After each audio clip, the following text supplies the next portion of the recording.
भाव प्रभु जीशुख्रीष्ट को ग्रहण करिवार नितांत आवश्यकता रही।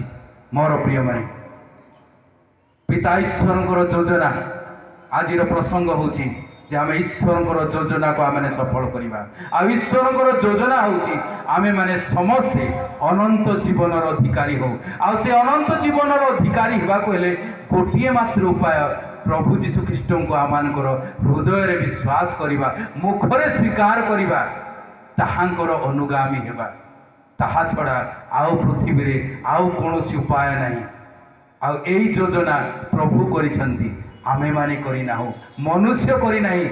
मनुष्य आज ईश्वर को निकट में पहुंचा पाई यथा संभव से चेष्टा करुच्ची, किंतु ईश्वर योजना करिसंती मनुष्य ईश्वर को निकट को जावाई एकमात्र उपाय से होउछंती प्रभु जीशुख्रीष्ट। आ जो माने प्रभु जीशुख्रीष्ट ठारे विश्वास करिवे, जो माने ताहांको ग्रहण करिवे, आ से माने विनष्ट हेबे नहीं, मात्र अनंत जीवन प्राप्त हेबे।